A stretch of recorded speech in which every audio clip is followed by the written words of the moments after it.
Hey, Jared. Hey, Josh. Why don't priests use social media? Because they're a priest. They can't. It's against their religion. I don't know. They prefer their followers to come in person and for confession. Yes. I like that one.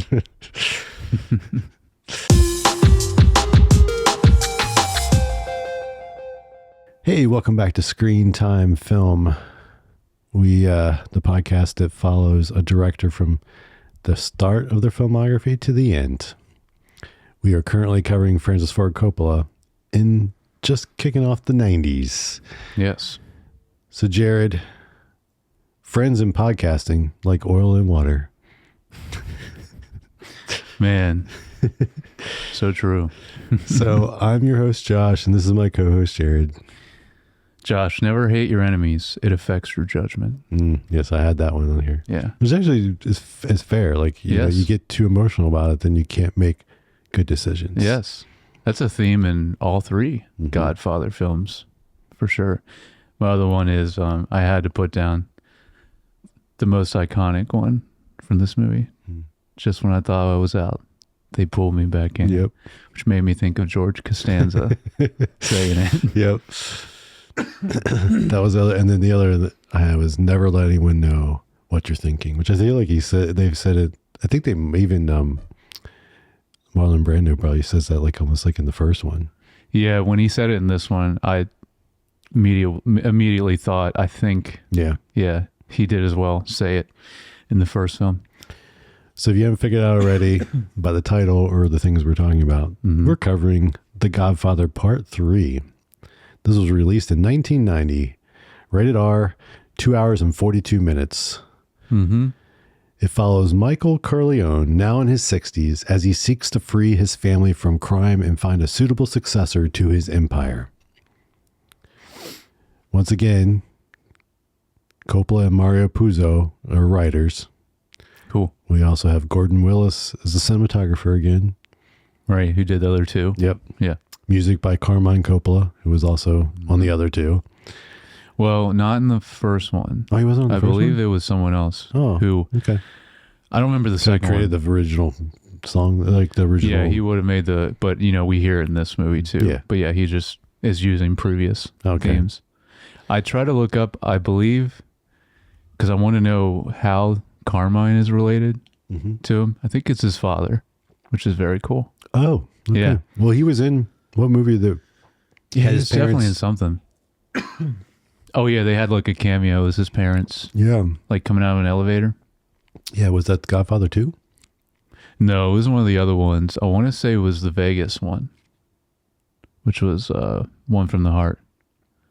Oh, right. That's what that was it. And it was, out of an elevator, which I didn't Godfather recognize. Godfather 2 was in Vegas something too, but...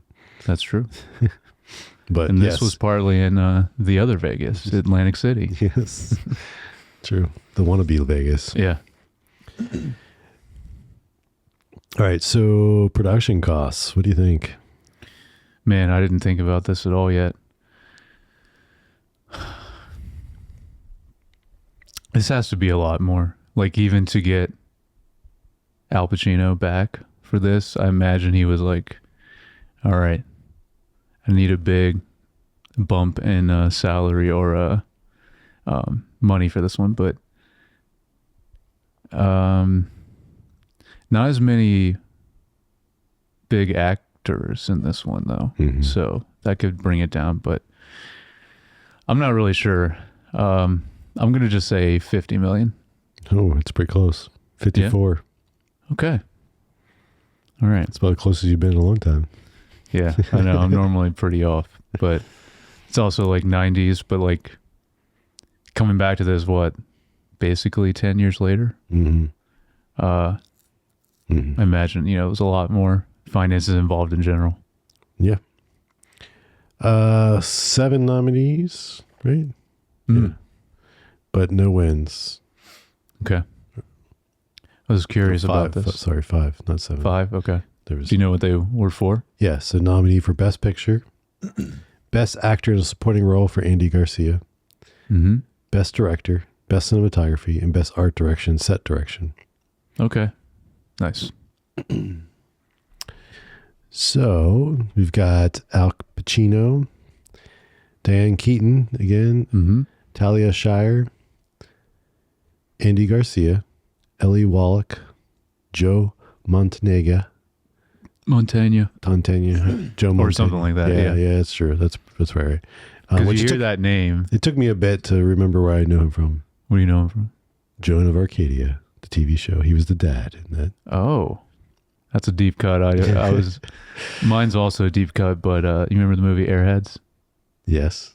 He is like the main DJ guy, or of the when they all come in and hijack the radio station. George Hamilton, Bridget Fonda, young Bridget Fonda, Sofia Coppola, Ralph Vallone, and Frank D'Ambrosio. Okay. Ambrosio, something like that. Yeah, I don't know any of the other people, really. All right. So, general thoughts on this film. So this is one we mentioned. This is the only Godfather movie we both have never seen before. Yeah, before. Yeah, so I was really looking forward to going into this one, just to see how it concluded. The only thing I've heard about it is that it's the worst of the three, which, you know, I try to go into all these as blind as possible and not have anything clouding my opinion of it. Right. But I knew going into it, I'm like, I don't think it's going to be the same level as part one or even part two. And it wasn't like it. I agree it's the weakest of the three. I still liked it though. The main thing though, the difference between this one, because this one's still also very long, like the other two. But this time, at times, I could feel the runtime, which the first two I didn't really. Like, I was really into it the whole time. I think that was mainly what I had written down. Yeah, for overall thoughts. So, yeah, overall, I still liked it, but definitely, guess pacing, but in general, like, I could feel the runtime in this one. What about you? Yeah. Again, didn't hate it. Like, yeah. I think the overall general idea and plot stuff that was there was good. Yes. But I think, like you said, like the runtime fell along. You felt that too? It was, yeah, and I think it could. I don't know. I just feel like it could have been a little bit tighter script or something, and still told the story. But I think the overall idea of him trying to get clean, so to speak, and approaching the Catholic Church about it, and like going that route, and then I mean, I think, and then where things ended up, so like it's all like makes sense from that standpoint. Just all the pieces and the stuff in between was a little drawn out, or not as clear or something as it could have been, I think. But it just wasn't as engaging the whole way through like the other two. Although I mean pretty much part one especially, I know we both were really high on. I think I liked part two more than you though. I want to say I think you like this one a little bit more to me too. Just cool. Maybe, but I know we did agree that in part two, though, I think you said this also, or I think you agree with me that the flashback stuff to young Vito was like some of the best. Yeah, well, stuff. No, that was good. Because then you mentioned you were like, they should have just made it separate, which I agree. That would have been cool. Made a separate movie of just that. But yeah, and I don't really have a ton of notes, but I have a few things I'll point out in this one that I thought were some cool moments. But yeah, some other times it was just a little long. Which I wanted to also ask you, because I looked up to see if there's a different version of this movie. And there is a It's not a director's cut, but it's called something like Coppola Restoration or something. And that's the version I watched. So I don't know if you watched the same, but it doesn't really make a difference in the runtime. But I'm curious, maybe like the start or end of it, maybe it's slightly different. So we'll see when we get into it. Be curious if there's any differences there. I don't know. It might have been what I watched too. I watched whatever was on Paramount Plus. Yeah. Okay. Yeah, I don't know. Maybe they could also have the different versions of the movies because there's different ones of the other two parts as well. But I don't know. But I'll be curious if there's any differences there. But I checked main thing was the runtime, and the runtime didn't change, which is weird because that would have been an opportunity for him to, kind of clean it up like you're saying and maybe cut some stuff out. Yeah. Well, he probably doesn't feel like it's. No, maybe not. He probably thinks it's fine because it's shorter than the other two, I think. Yeah, a little bit. But also, then why even do whatever it's called, Coppola Restoration or something? Oh, maybe that's more color grade or like. Yeah, that's what restoration visually. is a lot of times just like when they digitized it or something and they cleaned it up and. So this could just be purely the visually. Okay. I'll have to look and see if I'm sure I could find a YouTube video of a side-by-side comparison. True. All right, let's get into story notes. So I will say, like, in the opening, I was not convinced that he was really wanting to do this in the beginning. I was like, oh, is this like some kind of ploy to that who wasn't convinced that Michael really wanted to go clean, and he was like when he was like trying to make the deal with the priest guy. Yeah. Didn't seem like he was fully committed to that. I mean, later in the movie, you start to realize, like, okay, no, he really wants to do this. But in that moment, in that like in the opening, you're just from as a viewer, you're like, oh, is this just another plan to get more power and influence? That's a lot of his motivation. Yeah, especially in part 2. Yeah. But it's interesting seeing the difference in this to even part 2 where you see which is one cool thing about watching all three of these, you see the evolution of his character. And I mentioned before, like, just the character arc that specifically Michael goes through from all three of these movies, honestly, is just really interesting because he goes through so much. I mean, it's like, even if you just think of these three, part 1, he's just starting out like he's a war hero, right? Just starting to get into it. He's the younger brother. And then part 2, he's like arguably at the top, but then he's losing some people, especially his family. And then in this one, he still obviously has a ton of power and he's still somewhat on top, but he's starting to then finally like, oh, at my age, and like, okay, I did what I wanted to do and now I want to try to get out unscathed, which is, I feel like, I mean, with the mafia, it's like, that's almost impossible. You can't just completely be done with it and just have no repercussions. Yeah. Yep. It is cool. I like the time period because I think they said, New York City, 1979, which I don't remember what year. Do you remember what year? Actually, it might not have said at the end of part 2, like kind of where we were at. I don't remember. By the end of that. Yeah. It was in the 50s sometime, right? Yeah. I don't remember if there was a jump after that, but my first note, which I really like, so I liked but also disliked, was the time period. Because there was moments which is good that they got nominated for, with the look of it, the time period, and the set design.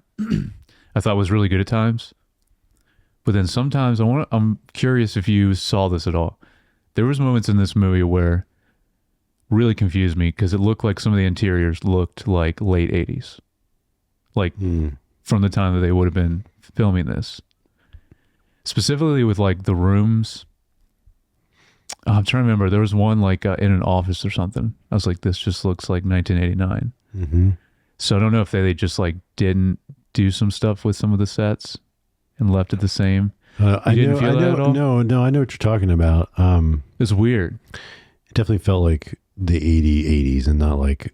Right, like going into the 90s. Yeah, late 80s, like interior design aspects. Yeah, no, you're especially like that that large meeting room where a bunch of the people come and then they all get killed.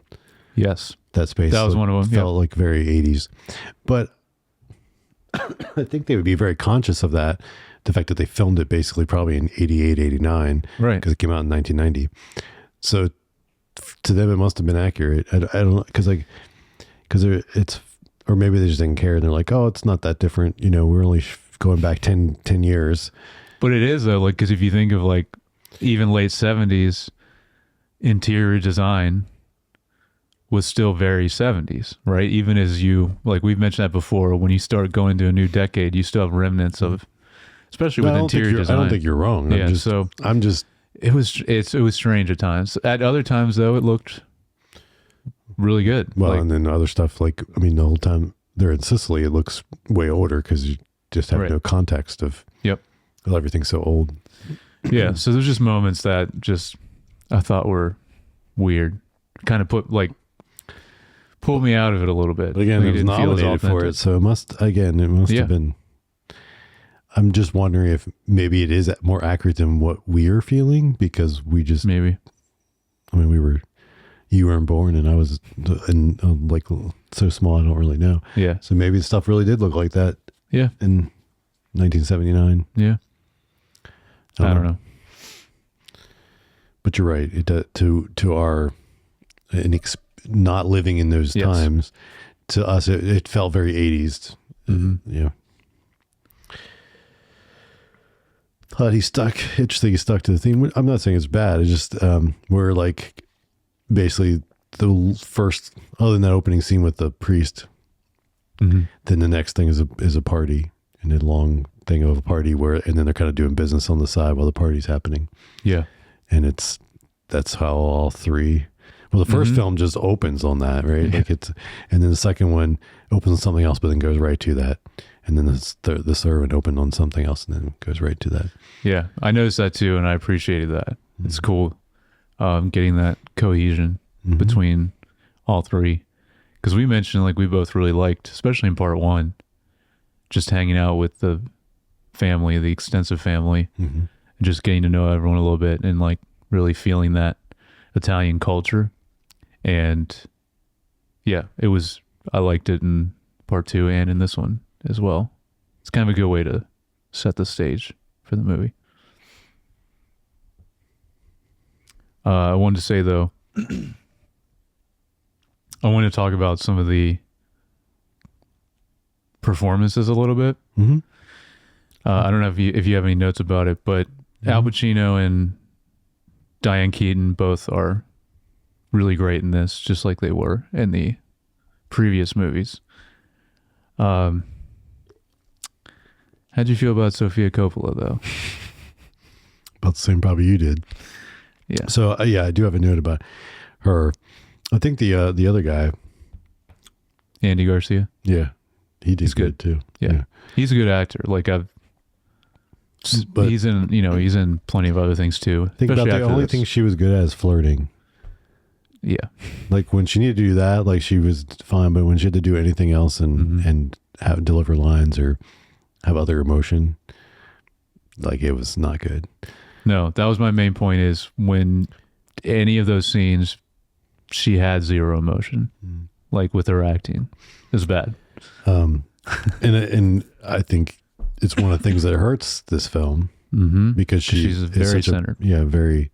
Center of the story. And so, I mean, and you got to figure he only did it because she either wanted it or he wanted, like, and instead of really picking who should have been in a role like that.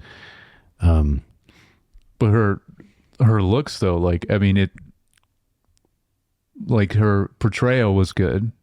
And she looked very much of like their family.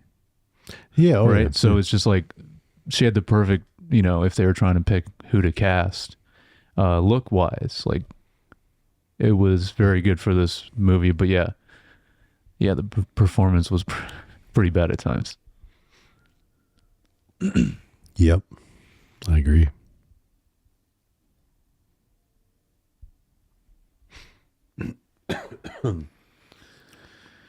Which, I don't know. Do we want to get into that now or later? I have a note about that.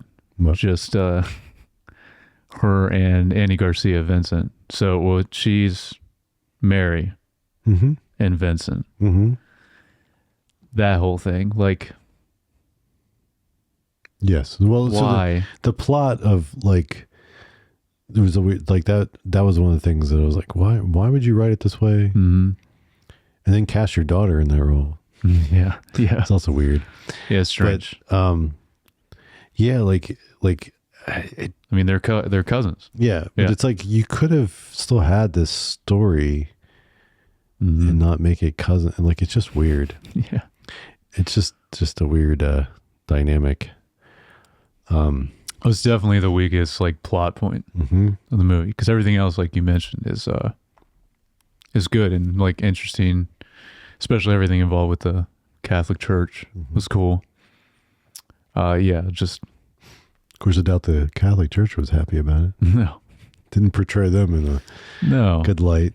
It's surprising that they signed off on it. Yeah. Did they? Well, maybe not. Yeah, you're right. But that was the note I had. It was like the Catholic Church probably was not too happy about this film. The way they were portrayed. And I'm wondering if Coppola has like, I mean, because we've talked about before, directors and especially screenplays, when you're putting something together, you always bring part of your own life into it. And he has with many of his other films, especially when it comes to like relationships. And I'm curious, I don't know if he's Catholic or like if this is him like saying like, What are you saying? He was in love with his cousin when he grew up? No, I don't know about that. Maybe, we don't know. But like the Catholic side, maybe, putting it in to where like maybe he's been burned by the Catholic Church or has seen some corruption. Yeah, not some good things about it. Yeah, in his own life. Maybe. Well, probably, I mean, it does connect back to the Sicily, Italy stuff, and yeah, kind of makes sense that they would, yeah, so I don't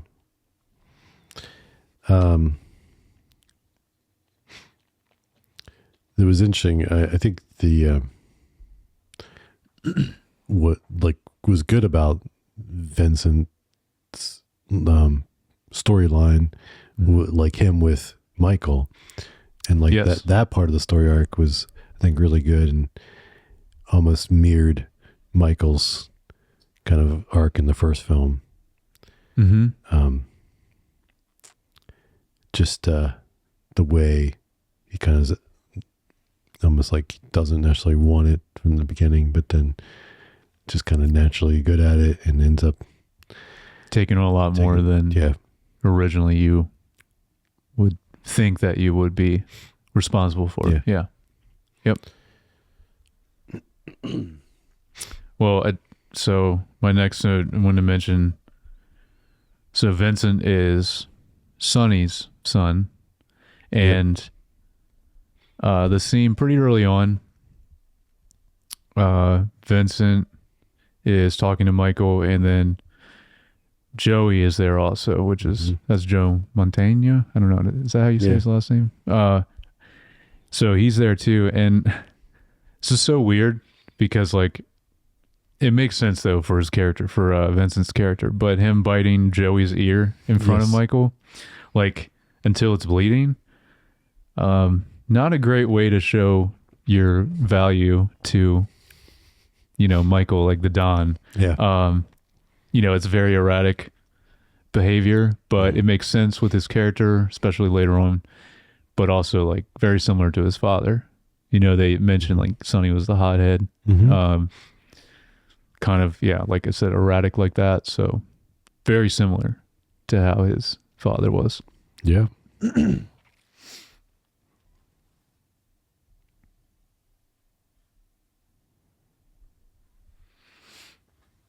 I only have a few more notes. I don't know how much more you have.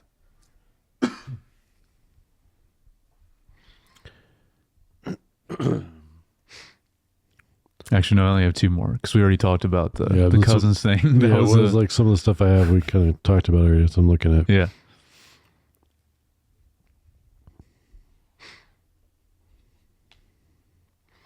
I think it was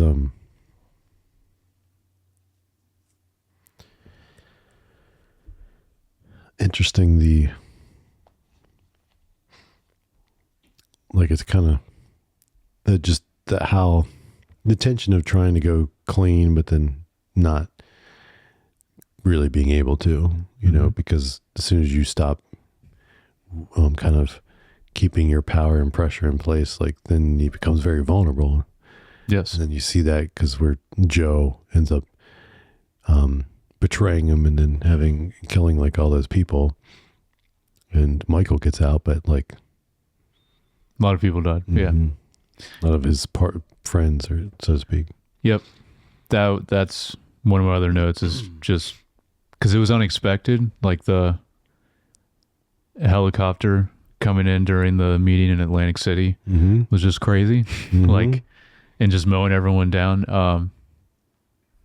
That was another highlight scene for me, like in this movie, just because I wasn't expecting it. Like even when the room starts to shake, I'm just like, I have no idea what's going on. So, yeah. So that was a good scene. Yeah. Then the other main note is like the whole ending at the opera. Yes. That was really cool and done well. The tension between cutting between all the different setups and different people are going to die or dead. Yep. Different things. That was my other favorite moment too, yeah, for sure. Is the all opera. Built around the opera was done well. And it's like one of those things I was thinking about. I'm like, you know, I've seen stuff like that before. And it, you know, it works well. But I was trying to think of like, have I seen that done in a movie this old? Because maybe he did it before some of the other people. Yeah, maybe.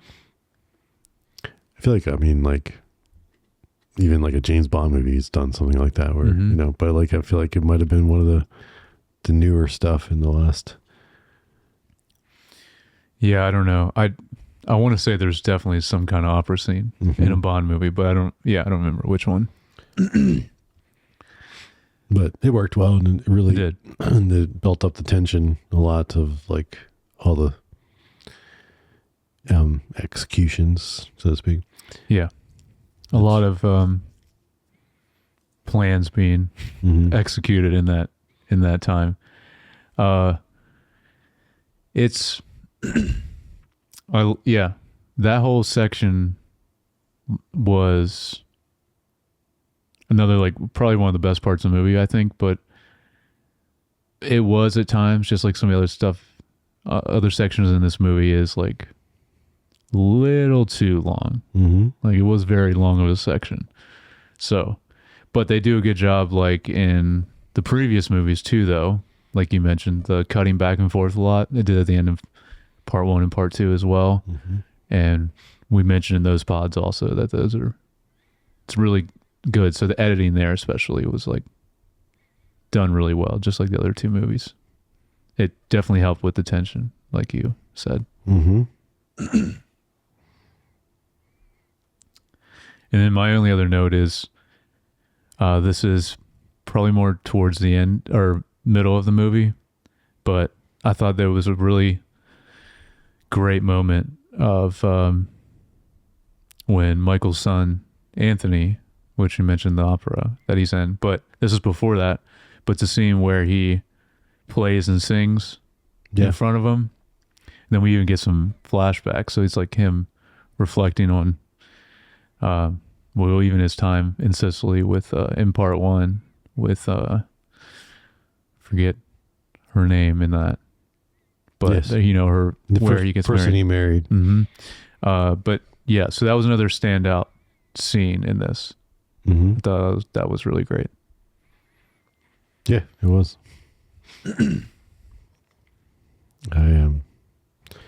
Well, I just said the other note I had was then in the end, Michael's all in again. Yes. Yeah, that was a good way to end it, which is like it's the beginning or end of part two. Very similar. I think it's the end of part two. Like Michael's on top, but he's alone. Yep. This, he's not on top anymore. Mm. But he's also not. He's physically alone at the end, but I would say because there were some other great highlights of this movie was him and Kay. Yeah. I thought that was really great. So they their connection seemed to get better in this movie. Seemed like they worked out a few things. Yeah. So he's more bonded with his family by the end of this, but unfortunately doesn't have his daughter around anymore. So, which that scene kind of confused me at first. I don't know if you felt that way too. It was like the way it was shot, the way it was filmed. Yes, of the shot. The shot, and you're like, really? She got shot and he didn't? Like, how did that work? Yeah. Yeah, it wasn't choreographed the best to No, yeah, it was a little confusing. convey what to the viewer, like for it to make sense for the viewer. Yes. All right. Want to talk a little cinematography? Well, actually, one of the things that kind of reminded me, though, Good. just with Mary and that scene, like with her dying at the end, it makes so much sense because they, like, with a lot of her dialogue throughout the movie and some of the stuff she says and even some of the stuff that Vincent says to her, like it's foreshadowed a lot, but I still was kind of not expecting it at the end, which is interesting. But yeah, so I mean that was a cool choice as well. Yeah. All right. Cinematography. So this is Gordon Willis, all three Godfather movies, and then we mentioned All the President's Men and Presumed Innocent were kind of the other two big ones that this guy has done. So, I mean, some of these, I think they did this in the other, but like I was noticing a lot of the interiors kept the darker interiors. I think to kind of Low lighting. Yeah, imply the shadiness of the family and the business. Yeah, I noticed that. It definitely continued in this one, like the other two. So, Which I thought you would praise even more highly because I know you're a fan of the moody lighting.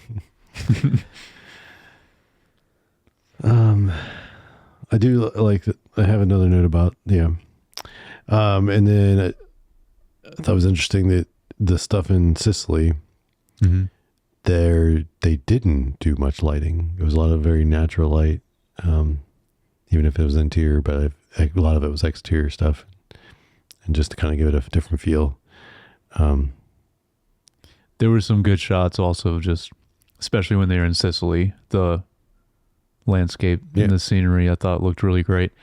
I've never been to Sicily, but it looked beautiful. I imagine they actually filmed there, especially for some of like him and Kay driving. That was a really cool shot. Very far. You see them driving up a really long I mean, it could road. be just Italy or something. I mean, it could be somewhere in the general Mediterranean area like that would look similar, but that's true. All that area is pretty beautiful scenery wise.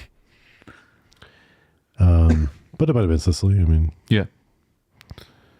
And then, I mentioned like a couple of the candlelight scenes.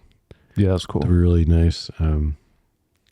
Especially ones in the churches where there was very reverent kind of lighting, like making it very And then just liked there was a couple of long takes. There was no cut in conversation where just like a scene would just let it in, just helped build a lot of tension in those scenes where they were cutting away. That's something I didn't notice. So what are some, do you remember any specific scenes where they had a long take? I was trying to remember to write it down, and is one of them, because I know this is one of the best scenes like dialogue wise, because between Al Pacino and Diane Keaton, but them sitting down at the table when they're in Sicily talking, I thought that was really great. Yeah. Their dialogue in general, and that scene pretty long, so I don't know if that was one of the times where they weren't cutting as much. Yes, I think that was one of them. Okay. There was several of them. Like they would do that. Just being specific is not. I didn't write it down at the time when I was watching, but I just noticed one, and I was like, man, they really hung on that a long time, and it just helps build the tension. And then I remember seeing it a couple more times, and I was like, oh, they're doing this definitely intentionally. Nice. But I didn't write down the scene, so I don't. I mean, I really like when that happens in films or TV, because you're right, it definitely does affect the tension or just make the dialogue more impactful because you're lingering on it longer.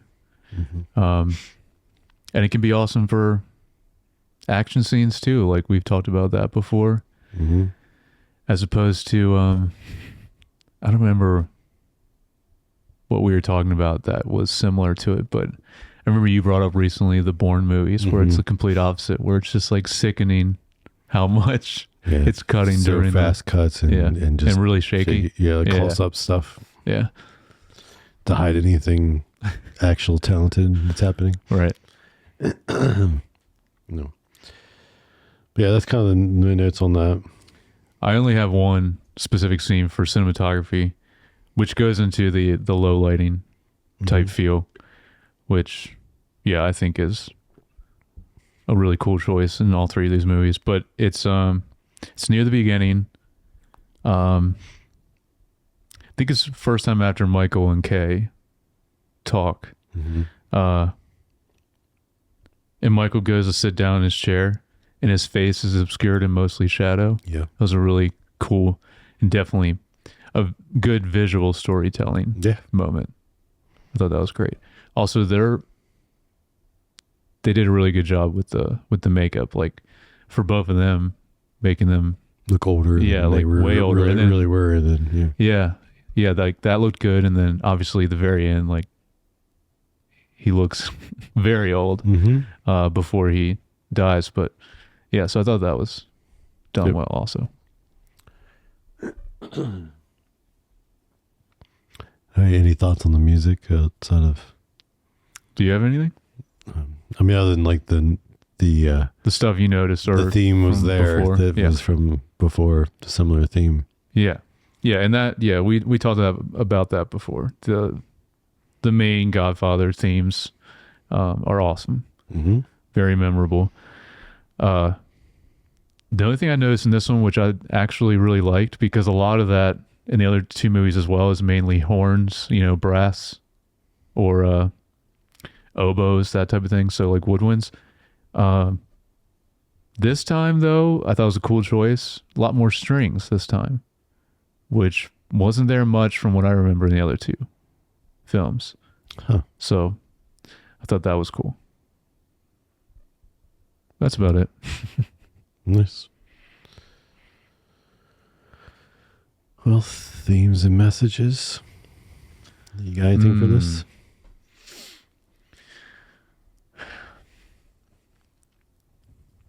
I'm trying to think of something that's more related to like a particular theme. You could compare it to like our own lives. But what I said before about like definitely if you're involved with the mafia, like if you want to come clean out of that, you can't escape that completely unscathed. Like There's no way that's possible, especially how many ties he had to it, especially by this point. Like, not going to happen. And he had repercussions. I mean, even just for losing his daughter. Plenty of other things happen as well. I mean, he even has did they say, I guess it was a heart attack? Michael? They kept saying it was something with his diabetes. That's right. They did say something, with diabetes, yeah. So, but anyway, I mean, so that happens. The scene with the priest that he confesses his sins, like they got him remember he started to feel it and they got him some sugar, so his blood sugar. Yes, that's right. Which, by the way, that was another, I thought, very cool moment with the cinematography. His confession in like the garden, I think. The angles they were shooting that from, like they were actually in a confession booth, but it was like a lot of it was obscured by the like the foliage and it was leaves. It was really, really nice. But yeah, overall themes. I mean, it's still very much about family, like the other two movies. Yeah. Maybe a little too much about family when it comes to cousins. But yeah, I don't know. Besides that, yeah, I don't know. What do you think? We're the kissing cousins. Kissing cousins, yeah. Was that birthed out of this film? Is that where it came from?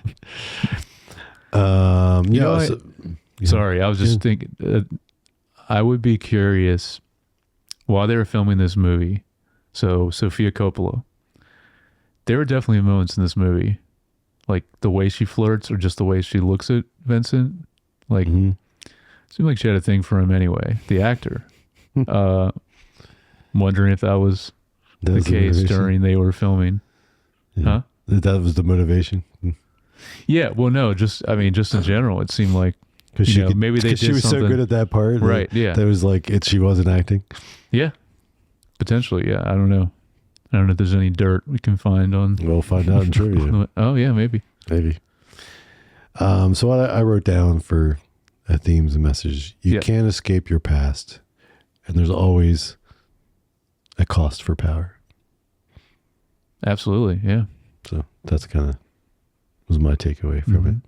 Yeah, that's a great point. That's two very big components of this movie and the whole trilogy.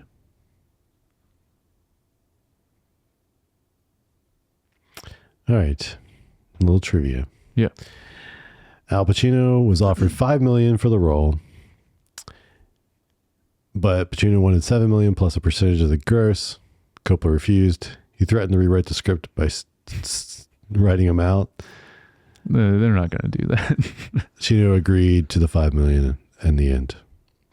He was going to say the opening scene would just be his funeral, and they would just go from there. Right, that'd be the only way they would have to do it, and people would hate this movie even more if that happened. But I don't know. I don't know what the consensus is now on this movie. So Al Pacino stated he did not agree with the portrayal of Michael in the film. He didn't believe that Michael would ever feel regret or remorse for his actions, especially the murder of his brother.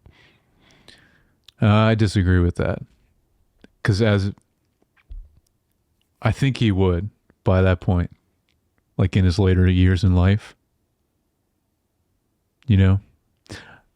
I think that happens in general when you're reflecting more on your whole life, when when you're getting closer to the end of your life.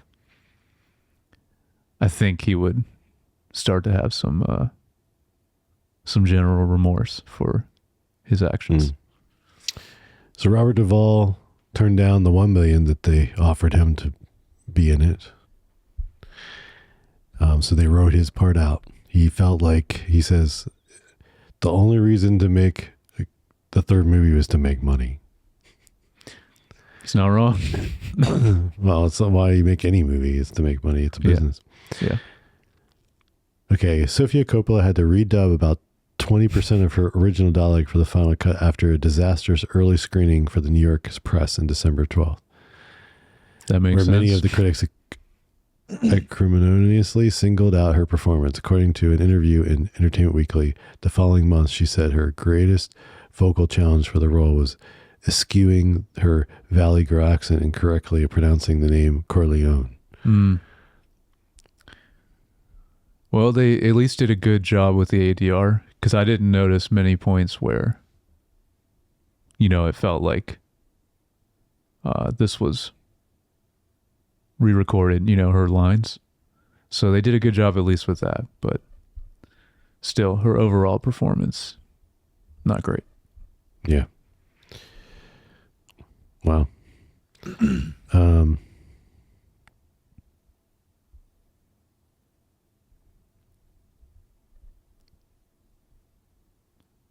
What's up?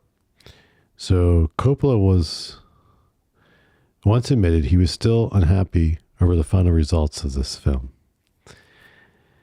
And because of the lack of time for writing the script, according to him, he wanted $6 million for the writing, producing, and directing fee, and 6 months to write the script. Instead, the studio gave him only $1 million in fees and only 6 weeks to work on the script.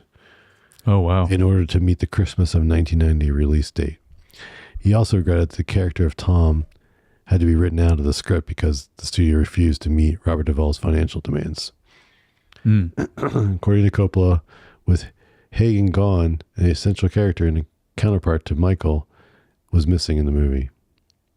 True.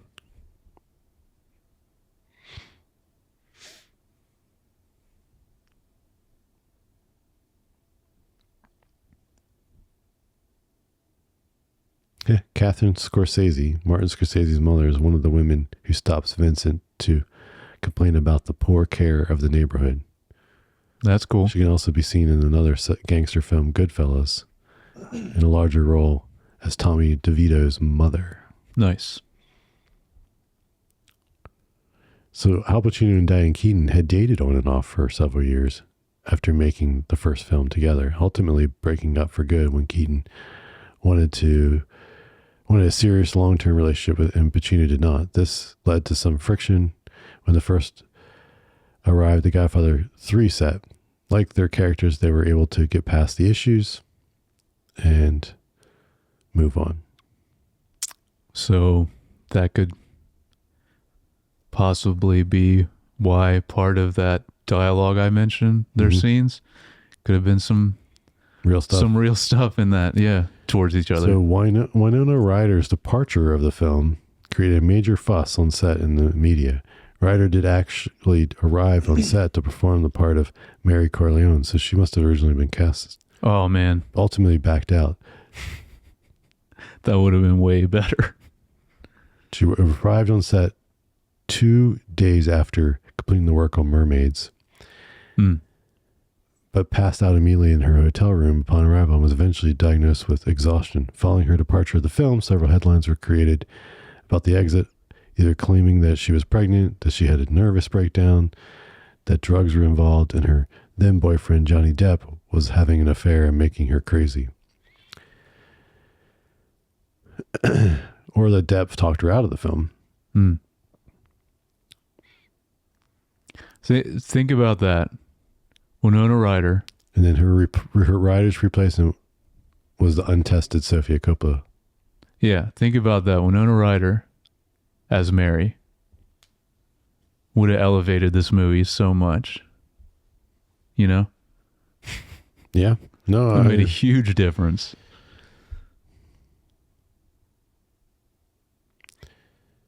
And it was a divisive choice, of course, among the cast of the film, and more than one named player reportedly threatened to quit the movie. Meanwhile, Ryder, still recovering from the exhaustion, was threatened with lawsuits from several parties, including Paramount Pictures.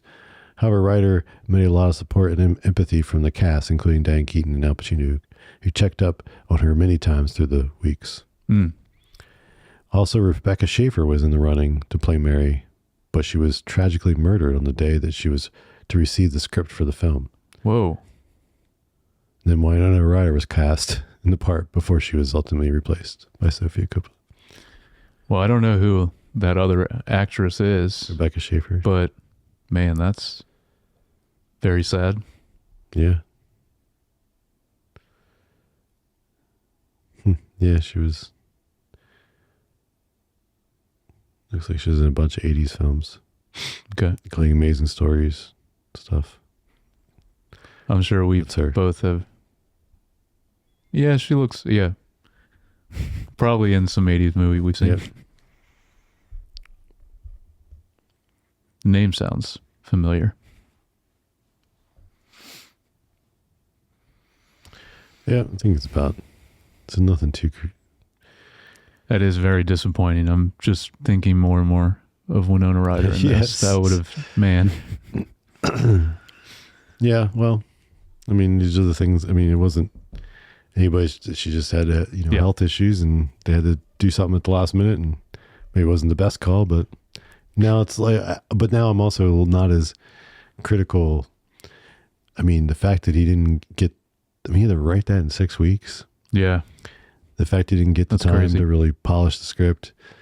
The fact that they had to throw her in last minute. I mean, again, maybe you could have found somebody else, but all in all, then I'm a little bit not as harsh about it. Yeah, for sure. 'Cause It still imagine- came out well. Yeah. For all that, For all those obstacles. Yeah. yeah, for it to still turn out decent. Mm-hmm. Yeah, that's Yeah.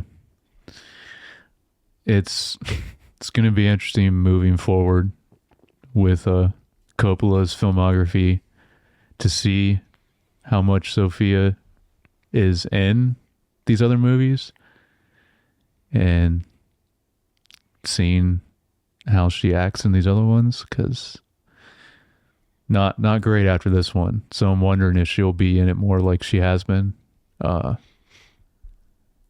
I would say at this point, I'm glad she then went to directing. Yeah. Because she's made some great movies, which we have her on our list as well. all right. Any other last thoughts? No? No. I think still not a bad film, and a decent closing to the trilogy. Yeah, I did like the very last shot, like Yeah. you mentioned. Just him. I don't think. I mean, just looking at it from now, I don't think it was a bad thing that they made it, especially if the you start factoring in, like we were just talking about, with there really was supposed to be someone else, and there's some of the then, and of course he originally was supposed to have more time, and then they put pressure on him. Like some of that stuff is, I mean, you're always going to have stuff like that with studios or whoever is in charge of your film. There's always going to be obstacles that you have to overcome. But yeah, I think it's still good that they made this movie also, because if you already did two, like, it should be a trilogy. Yeah. So. But finish the Michael Corleone story arc. mm-hmm. Cool. Well, next movie, Dracula. Dracula. Yeah. Stoker's? Yeah, Bram Stoker's Dracula. So I'm looking forward to this one. yeah, I feel like I've seen this film. Me too. But like a very long time ago. Mm-hmm. So Seems like people like it from what I know. I don't really remember it much, but it does seem like one I have seen, but we'll see. cool. Well, hope you enjoyed our discussion about The Godfather Part 3. If you have any thoughts or Let us feedback, know what you think of this third one. I'm curious if how you people feel about it. feel about it, or if you've seen it, write in. You can email us at feedback@screentimepod.com. You can also leave a comment on YouTube, TikTok, Instagram Reels, whatever. And of course, you can follow us on all those platforms. Like and subscribe: Apple Podcasts, Spotify, YouTube, TikTok, Instagram, Facebook. Facebook also, yeah. Yes. Of course, if you'd like, you can follow Jared or I on Instagram. I'm at JYoungBar. And I'm at Jared Youngbar. All right. Catch you guys next time.